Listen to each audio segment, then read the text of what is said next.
La soirée bat son plein lorsque le carillon de l'entrée retentit violemment. Voilà quelqu'un qui ne veut pas passer inaperçu, se dit Hélène.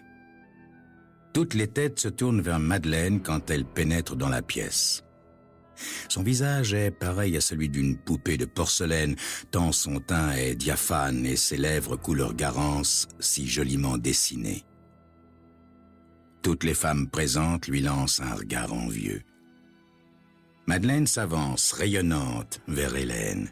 « Hélène, permets-moi de te présenter mon fiancé, Johnny Stefano. » Elle détache ses dernières syllabes avec fierté. Hélène sent un étrange picotement la parcourir tout entière à la vue de ce bel animal. Grand, les épaules carrées, les traits de son visage sont larges mais réguliers, laissant deviner un tempérament colérique et sensuel. « Je suis enchanté de faire votre connaissance. J'ai tant entendu parler de vous, » dit Hélène pour taquiner Madeleine, qui s'est montrée avare de confidences. « Très heureux de vous rencontrer, » répond Johnny d'une voix plate. Son attitude est courtoise, mais sans plus. « Hélène Laurence est ma meilleure amie, » reprend Madeleine. Elle donne le bras à Johnny et plonge son regard dans le sien comme s'il était un dieu. « Laurence ? Pas les pétroles Laurence ?» demande Johnny dont la voix se teinte soudain d'intérêt. « Mon père, pas moi, » répond Hélène avec froideur. « Tu n'imagines pas le métier que fait Hélène, » dit Madeleine. « Elle passe son temps dans un laboratoire en compagnie de serpents.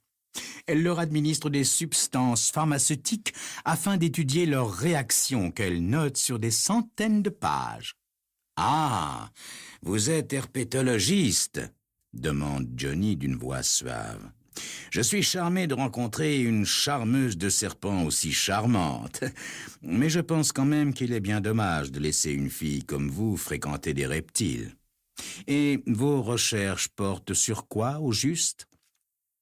Hélène a tout d'abord envie de l'envoyer balader, mais elle préfère finalement s'amuser avec lui comme on s'amuse avec un chien, en lui lançant un os. Les effets des substances toxiques sur le système nerveux avec application pratique à l'utilisation bénéfique du venin dans la médecine, dit Hélène. « Oh, je suis désolé de vous avoir donné le nom d'herpétologiste. Il me semble que vous êtes docteur en médecine, » dit Johnny, montrant une certaine surprise. Il détaille Hélène et l'imagine présentant une collection de maillots de bain. Mais il se dit que la blouse blanche que l'on porte dans les laboratoires doit la rendre encore plus sexy. Madeleine tire son fiancé par le bras. « Mon chéri, je voudrais boire une coupe de champagne et te présenter une autre de mes bonnes amies qui est sur le point de s'en aller. Tu nous excuses, Hélène ?»« Bien sûr, ma chérie. Sauvez-vous vite, tous les deux. » Johnny suit Madeleine, mais lance un regard par-dessus son épaule à Hélène. Celle-ci croit déceler la nuance d'intérêt froidement spéculateur que reflète son visage, comme s'il était prêt à abandonner son option sur l'héritage de Madeleine pour lui préférer les pétroles Laurence, beaucoup plus rémunérateurs, c'est évident. Elle lui adresse un sourire discrètement charmeur. Elle sait qu'avant la fin de la soirée, Johnny aura trouvé un prétexte pour l'approcher à nouveau. Tandis qu'il se ferait un chemin jusqu'au buffet, Hélène les suit du regard. Pendant toute la soirée, elle surveille Madeleine et Johnny, épiant le moindre regard, la moindre attitude. Elle n'aime guère le résultat de ses observations. Il est encore difficile d'apprécier avec certitude l'état actuel de leur relation, mais il semble bien qu'un nouveau gigolo ait réussi à mettre le grappin sur Madeleine qui est tombée dans le piège. Jusqu'à présent, Hélène a toujours pu intervenir à temps pour éloigner les soupirants qui n'en voulaient qu'à l'argent de son amie Madeleine.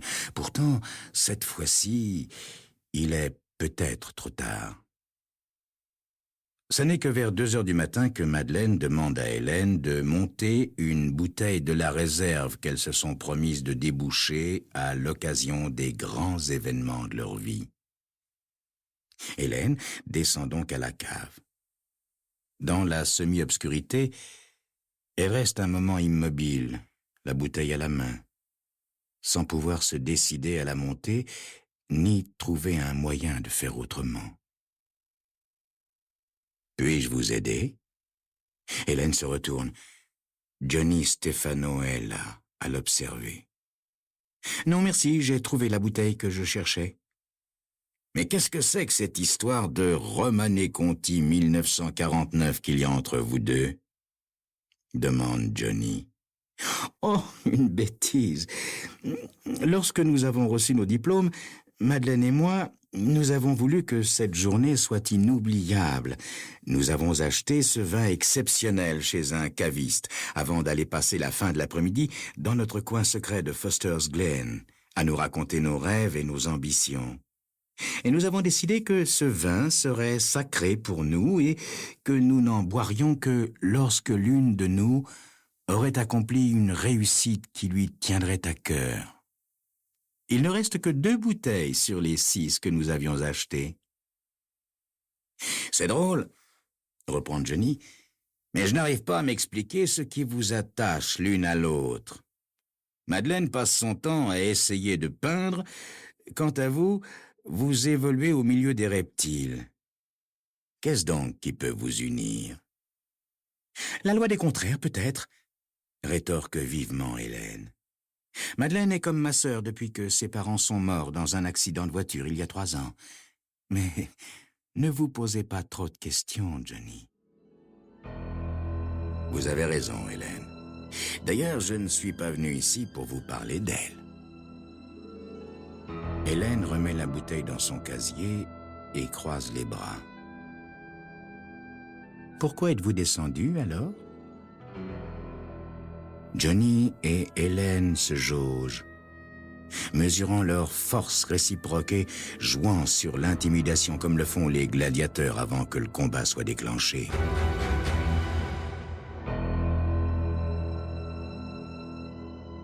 Madeleine a présenté son futur mari, Johnny Stefano, à sa meilleure amie, Hélène. Mais celle-ci l'a bien vite identifié comme un gigolo qui est davantage motivé par l'héritage de son ami que par l'amour. Alors qu'Hélène est descendue à la cave chercher une bouteille de vin qu'elle ne débouche que pour les grandes occasions, elle se retrouve face à Johnny. « Vous me plaisez, Hélène, » lui déclare Johnny. « Vous allez droit au but et vous ne mâchez pas vos mots. Rassurez-vous, je n'ai pas l'intention de vous séduire. Vous êtes de celles qu'on ne peut conquérir que si elles le veulent bien. » Hélène sourit. Il est intelligent et perspicace. Elle a eu l'intention de jouer avec lui, mais elle se trouve face à un partenaire plus fort qu'elle ne l'a supposé. « Est-ce que vous savez pourquoi je suis descendu, Hélène ? Parce que j'ai fait le pari avec moi-même que si j'essayais de vous embrasser, vous me gifleriez si fort que j'en porterais la marque pendant toute une semaine. » « Vous avez probablement raison, » dit Hélène. « Mais il n'y a qu'une façon de le savoir. » Il se rapproche d'elle, les mains tendues pour la saisir par la taille. « Vous êtes prévenue, » dit-elle, sûre d'elle et prête à le gifler comme elle n'a encore jamais giflé aucun autre homme. Il la plaque contre lui et leurs lèvres se touchent. L'étrange sensation qu'elle a éprouvée en le voyant pour la première fois l'envahit à nouveau. Puis, rompant l'enchantement, elle se dégage. Elle le fixe un instant dans les yeux. Elle se rend compte maintenant que non seulement c'est un bel animal, mais qu'il a également un étrange pouvoir de fascination. Trop troublée, elle ne trouve pas la force suffisante pour lui administrer la gifle promise. « Vous avez perdu votre pari » parvient-elle juste à murmurer. Au même moment, la voix de Madeleine vibre comme un poignard lancé à toute volée. « Petite garce !» Il se tourne du côté de la porte. Madeleine, d'une démarche que l'alcool rend mal assurée, descend l'escalier de la cave. Elle s'avance vers Hélène. « Tu arrives trop tard, ma belle, » dit-elle en mettant en évidence la bague de fiançailles qu'elle porte au doigt. « Tu m'as déjà enlevé d'autres hommes, mais celui-là, tu ne l'auras pas. » Elle prend le bras de Johnny. « Nous nous marions le week-end prochain, et tu peux toujours essayer de nous en empêcher. Celui-ci, je l'ai gardé secret pour que tu ne puisses pas faire échouer mon mariage. J'aurais quand même dû me douter que tu es serré jusqu'au dernier moment. » Johnny caresse les cheveux de Madeleine. « Mon cœur, personne ne peut nous empêcher de nous aimer. Maintenant, calme-toi, veux-tu? »« Ma chérie, » reprend Hélène, « j'abandonne. Prends-le avec tous mes compliments. » Madeleine savoure sa victoire. « Cette fois-ci, c'est moi qui ai gagné, hein, Hélène? Il est à moi. » Elle embrasse Johnny avec sauvagerie. « Je l'adore, cet homme-là. Je l'aime, je l'aime, je l'aime. » Le lendemain matin, au laboratoire, Hélène compile ses notes sur les effets des analgésiques injectés aux reptiles, mais elle a la tête ailleurs. « Il est dangereux, » se dit-elle en pensant à Johnny Stefano. « C'est l'homme le plus redoutable auquel j'ai jamais eu affaire. Un coureur de dot capable d'avaler l'héritage que son père a laissé à Madeleine, cela ne fait aucun doute. Comment la protéger de ce gigolo? » Hélène sait qu'elle-même court le risque d'être prise au piège. La seule évocation de Johnny lui fait courir un frisson de désir à travers tout le corps.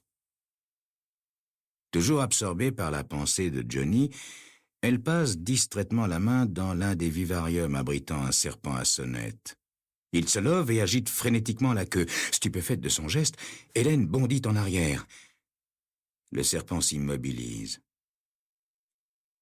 Elle le contemple un moment et se dit que tomber amoureuse de Johnny Stefano est mortelle, comme la morsure de ce serpent à sonnette est mortelle.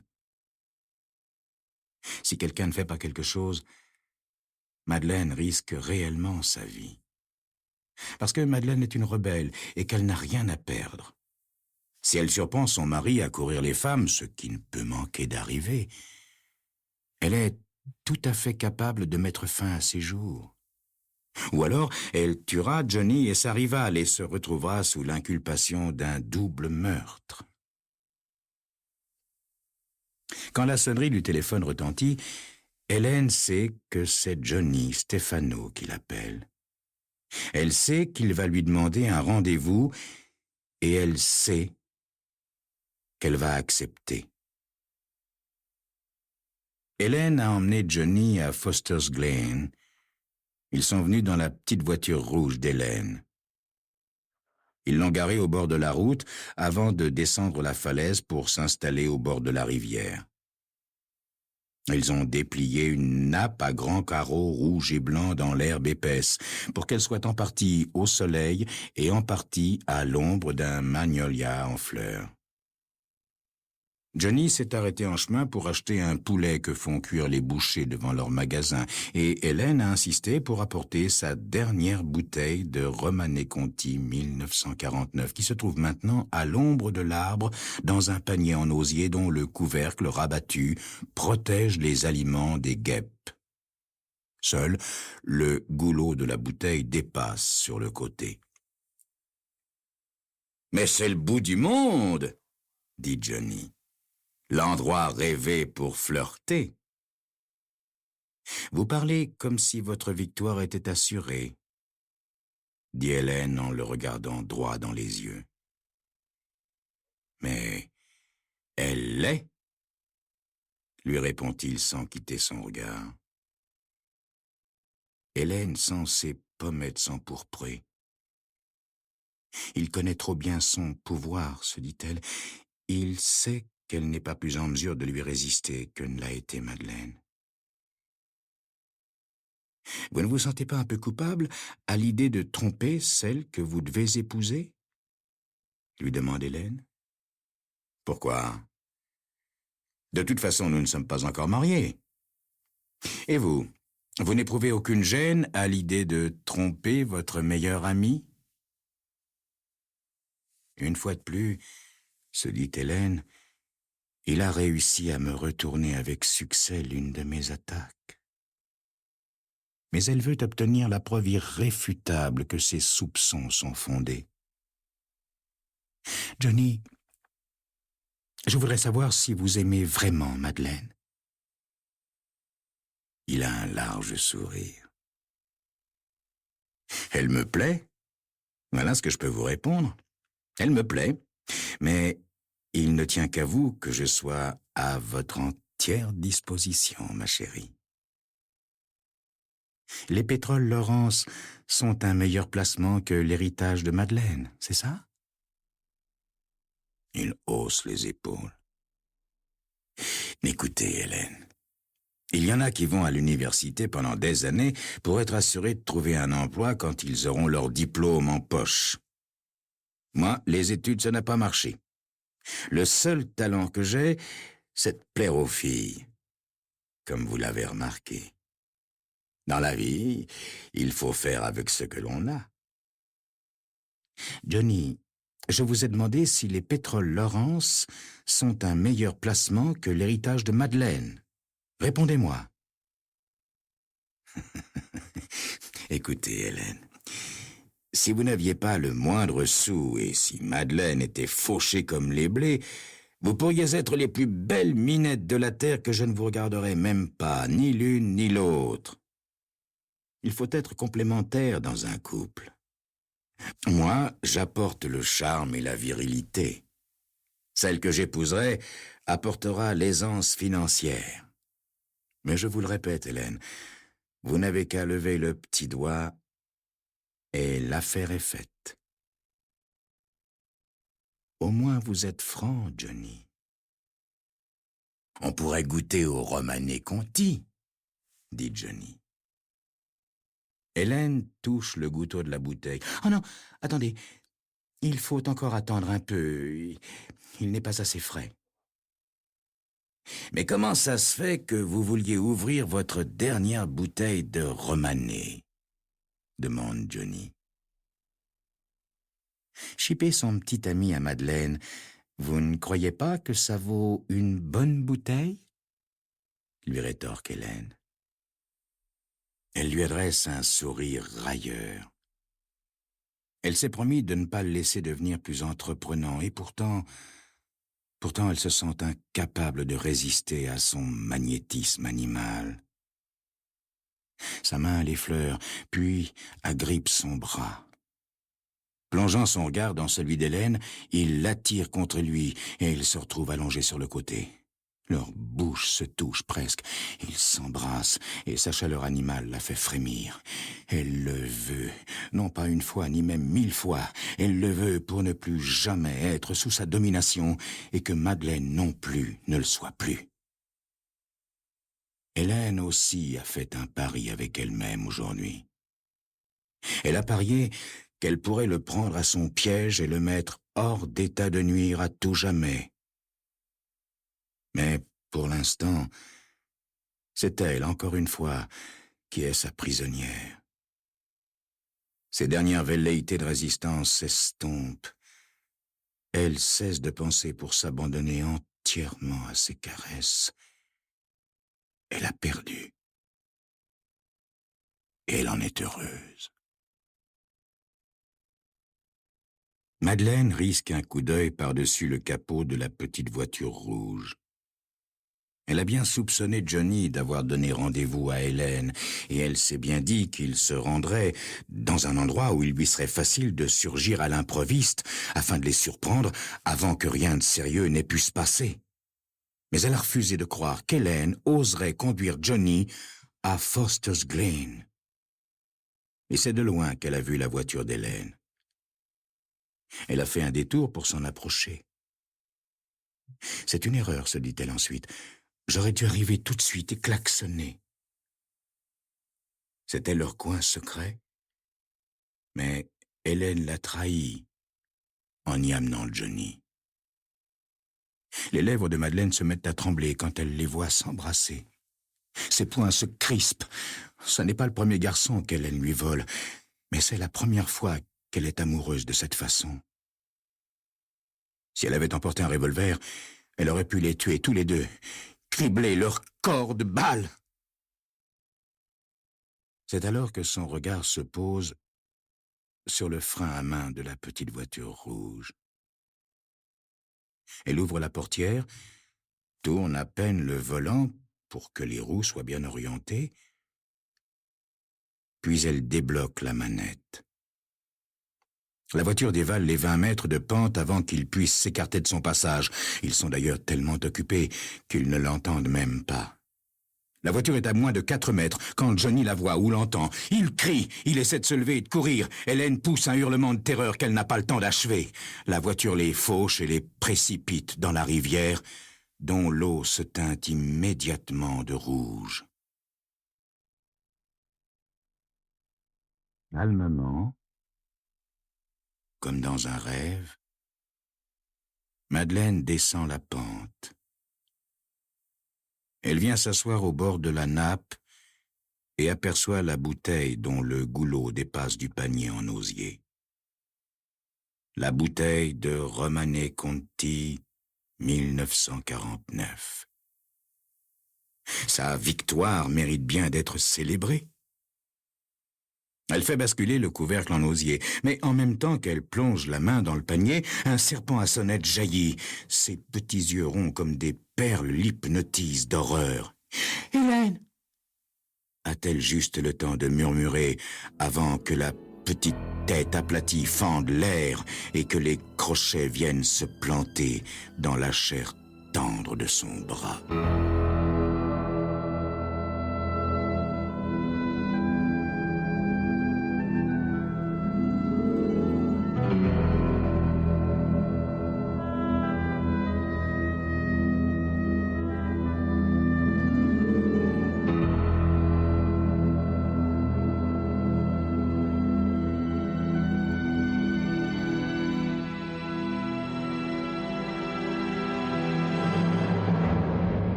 Dès ma première nuit dans ce nouvel appartement, je l'entendis hurler comme un perdu et marteler les murs comme un fou furieux.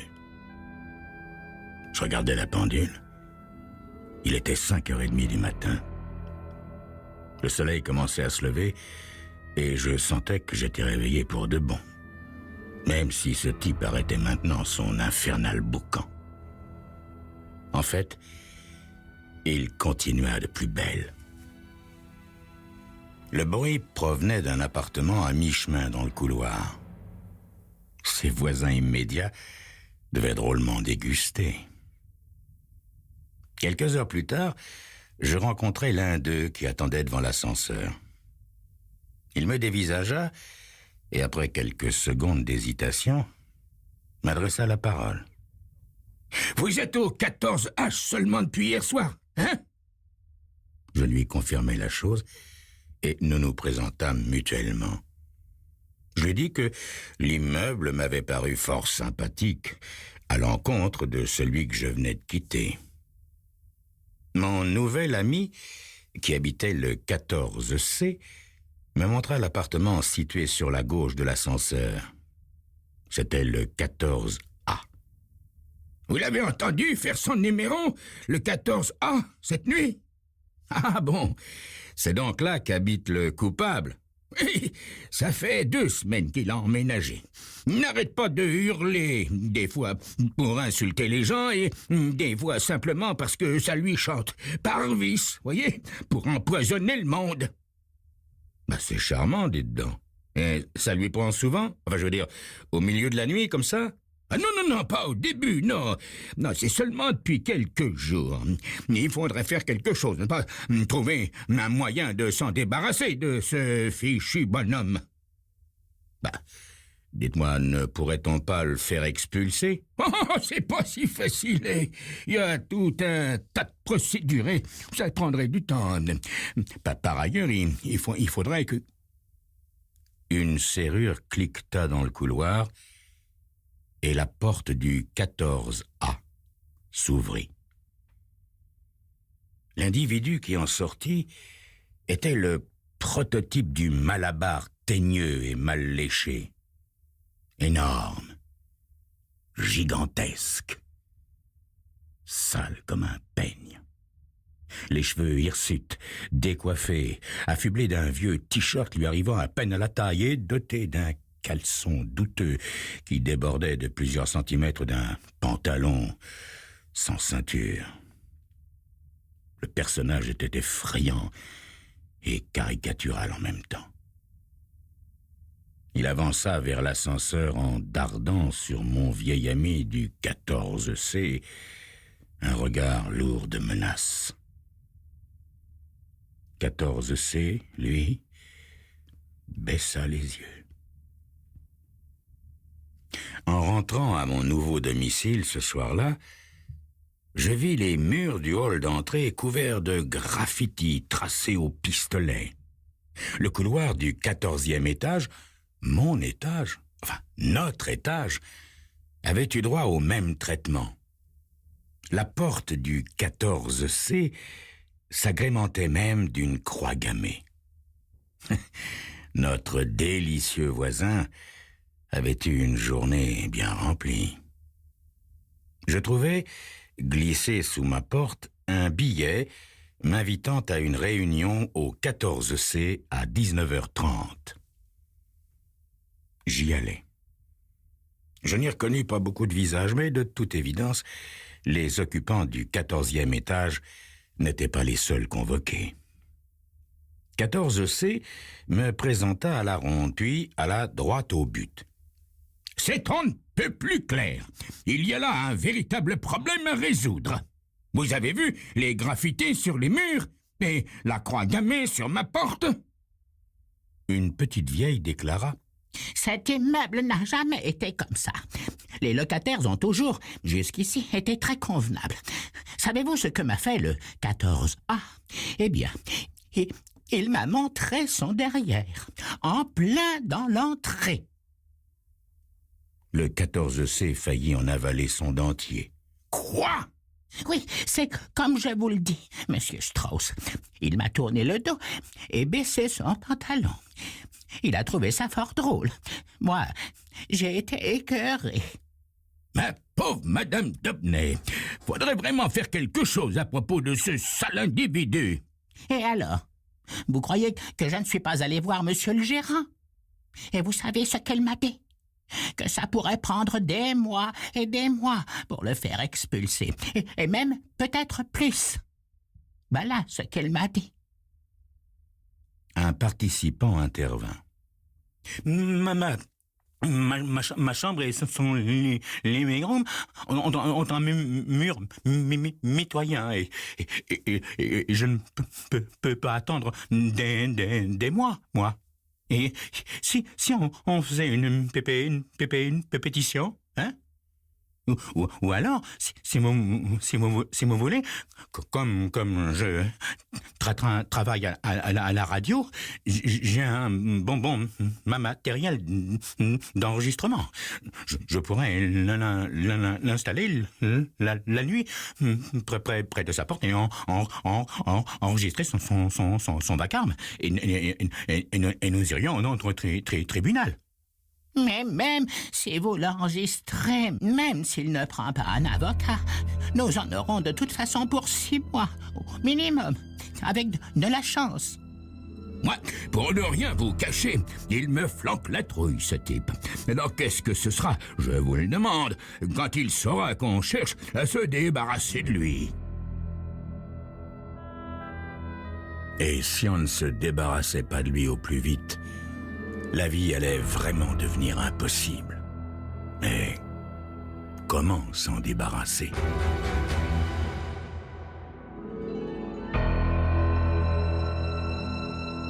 Dès la première nuit, dans mon nouvel appartement, j'ai entendu un tintamarre épouvantable venant de chez l'un de mes voisins. Le lendemain, J'étais convié à une réunion des locataires exaspérés par ce malotru. Les locataires cherchaient une solution pour le chasser. La qualité de la vie dans l'immeuble continua de se dégrader. Des ordures furent déposées dans l'ascenseur et le 14e étage fut envahi par un épouvantable tapage. D'abord à 1h du matin, puis à 2h moins le quart la nuit suivante. Le lendemain, calme plat. Je ne sais pas comment ont réagi les autres, mais moi, ça m'a tenu éveillé toute la nuit. J'attendais la chute de la 2e chaussure, si vous voyez ce que je veux dire. Le comportement du Malabar avait manifestement des répercussions au-delà de notre étage. Je pus le constater alors que j'attendais dans le hall d'entrée en compagnie d'un autre résident de l'immeuble. Comme je ne le connaissais pas, nous attendions en silence. Mais lorsque l'ascenseur arriva et que j'appuyais sur le bouton du 14e, il me dit « Oh, vous êtes à son étage? Je me demande comment vous pouvez le supporter, mon pauvre monsieur. Il me fait peur, moi, ce type-là.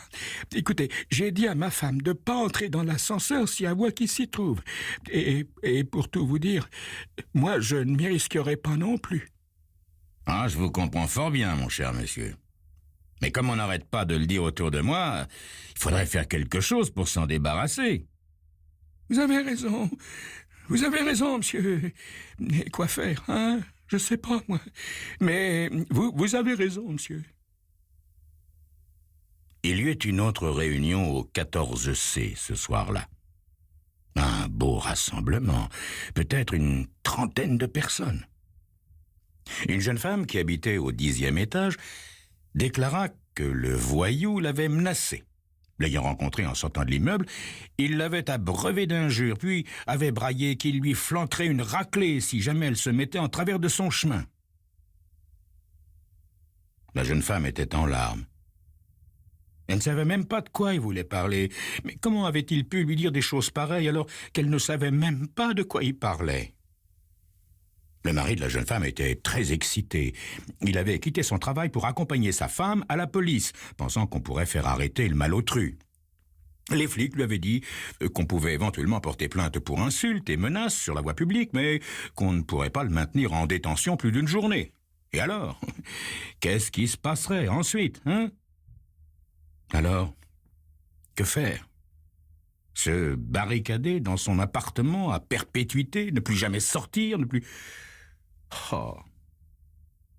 Mais même à quoi ça servirait? Moi, j'habite à côté de lui et j'ai peu peur de le voir surgir chez moi à tout instant. Vous voyez? La jeune femme menacée se remit à pleurer de plus belle, prenant soudain conscience de ne pas être aussi en sécurité qu'elle l'imaginait. Son mari l'a pris dans ses bras. Alors je m'adressai à la cantonade. Les portes dans ce building ne valent pas grand-chose, hein? Un bon coup de pied ou même un simple coup d'épaule et les voilà ouvertes. Mais pourquoi n'avez-vous jamais changé vos serrures et vos portes? 14C me répondit. Parce que jusqu'ici, mon cher monsieur, nous n'avons jamais eu besoin de serrures ni de portes plus robustes. Nous n'avons jamais été confrontés à ce genre de problème, voyez. Vous ne pouvez pas comprendre parce que vous êtes nouveau ici, mais nous n'avons pas l'habitude de vivre comme ça, dans la méfiance et l'insécurité. D'ailleurs, une atmosphère pareille, ça n'est acceptable pour personne, n'est-ce pas? Faudrait quand même qu'on puisse faire quelque chose pour se débarrasser de ce type.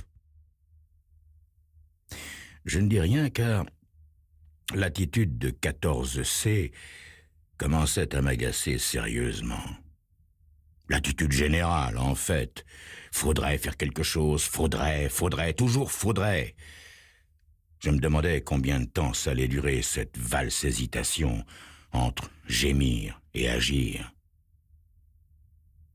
Ça dura jusqu'au jour où une petite fille de 7 ans fut poursuivie dans la rue par l'affreux personnage.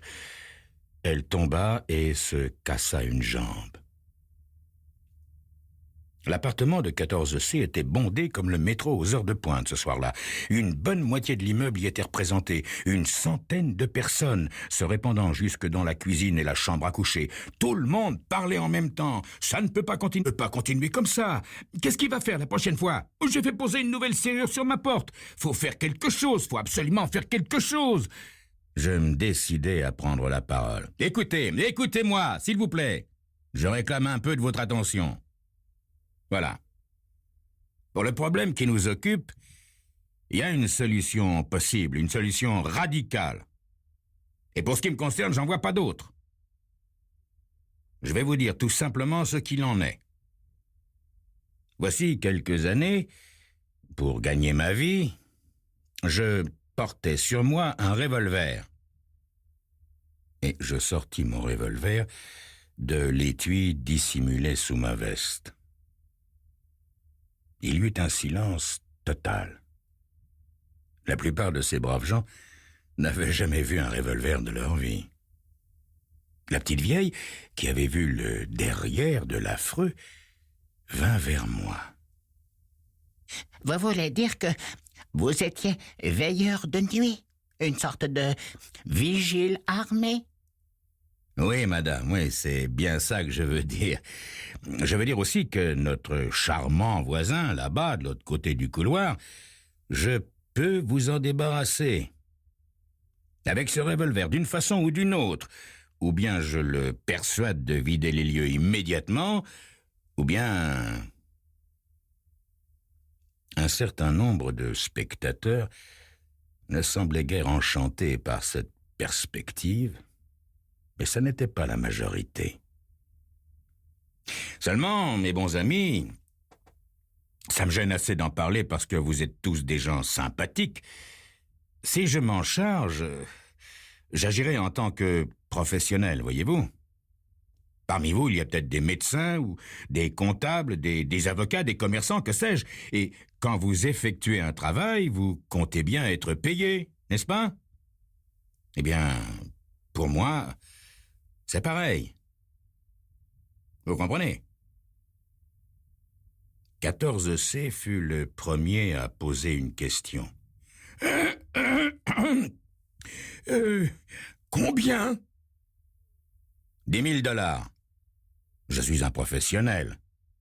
C'est un tarif minimum. 10 000 $? Je lui tendis mon revolver. Tenez, monsieur Strauss, prenez-le. Et faites le travail vous-même. Pendant un court instant, j'ai bien cru qu'il allait prendre le revolver. Mais il se ravisa et battit en retraite. Écoutez-moi tous, je reconnais que c'est une grosse somme. Mais combien êtes-vous, hein? Une centaine? Eh bien, ça fait 100 $ par famille. Je crois que ça vaut le coup, non? Tout le monde se remit à parler en même temps et je pus constater que les arguments en ma faveur tendaient nettement à l'emporter sur les arguments contre. Je m'approchai de 14C qui discutait ferme. « Monsieur Strauss, je vous laisse tous débattre de la question et demain, vous me ferez part de votre décision, d'accord ?» Sur quoi je m'éclipsai. Je savais que je les avais eus. Il était 1h du matin. À cette heure aussi tardive, en pleine nuit, j'aurais fort bien pu me rendre à son appartement sans aucun risque, mais je préférais lui téléphoner. À franchement parler, je n'ai jamais aimé traiter avec lui face à face. Il avait toujours eu, une sorte de laideur intérieure. Il semblait croire que son volume, sa taille et son manque total de scrupules à l'égard d'autrui le rendaient supérieur à n'importe qui. Ça n'était pourtant pas le cas. Je composais son numéro de téléphone. « Oui, qui c'est? »« Qui c'est? À ton avis, qui ça peut bien être? » Il explosa d'un rire énorme, comme s'il venait d'entendre la meilleure de l'année, un rire prolongé et vraiment peu plaisant qui me fit froid dans le dos. Il finit par s'arrêter et me demanda « Alors, comment ça a marché ?» Comme sur des roulettes. Mais t'aurais quand même pu éviter de lui casser la jambe à cette petite fille. Je l'ai pas cassé la jambe, je l'ai poursuivie, c'est tout. Elle se l'est cassée elle-même, sa jambe. Oui, mais parce que tu l'as fait tomber. Viens pas masticoter, hein. Tu voulais que je les affole, tous ces blaireaux? J'ai fait ce qu'il fallait. Viens pas me dire maintenant que j'en ai trop fait, hein. Bon, c'est bon, tout va bien. Tout va bien. Quand je les ai laissés ce soir, ils étaient en train de se tâter et de gamberger, mais je suis sûr qu'ils donneront le feu vert demain soir. Alors, prépare-toi à être parti le jour d'après. Quoi? Sitôt que ça? Oui, sitôt que ça. Bonsoir. Il accepta la consigne avec mauvaise grâce, comme d'habitude, et je raccrochai. Le soir suivant, alors que je sortais du métro et que je me trouvais à quelques 300 mètres de notre immeuble, je rencontrai le vieux monsieur du 14C. Il me parut bizarre. « Ne rentrez pas chez vous, monsieur. »« Ah bon? Pourquoi ça? Qu'est-ce qui se passe? »« La place grouille de flics qui vous attendent. Ils ont trouvé le corps du type du 14A, abattu, raide mort, tué d'une balle de revolver. Mais monsieur, je ne l'ai pas tué. Non, mais bien sûr que non, monsieur. C'est moi qui l'ai tué. Mais hier soir, devant une centaine de personnes prêtes à en témoigner, vous avez déclaré que vous alliez le faire. Sans témoin. C'est assez accablant, n'est-ce pas? Non, mais attendez, monsieur Strauss. J'ai bien affaire de le liquider, mais après avoir touché les 10 000 $. Et alors? Excès de zèle, mon ami. On ne dirait pas que vous avez déjà pratiqué ce genre d'entourloupe, hein? Monsieur Strauss, comment avez-vous su? J'ai emprunté le matériel d'enregistrement de monsieur Laval, le gars de la radio, là, vous vous souvenez? Alors, j'ai enregistré la communication téléphonique du côté du malotru, mais c'était suffisant. J'ai oublié de vous dire, monsieur, j'ai utilisé votre revolver. Vous auriez vraiment dû faire poser une serrure plus solide sur votre porte, comme nous autres d'ailleurs. Mais vous, évidemment, vous ne vous faisiez pas de soucis, hein, vous? Et puis, vous alliez extorquer 10 000 $ à mes pauvres voisins. Et puis, vous seriez allé faire la même chose dans je ne sais combien d'autres immeubles. Alors, je me suis dit qu'il faudrait faire quelque chose, voyez? Trouver moyen de se débarrasser de vous aussi.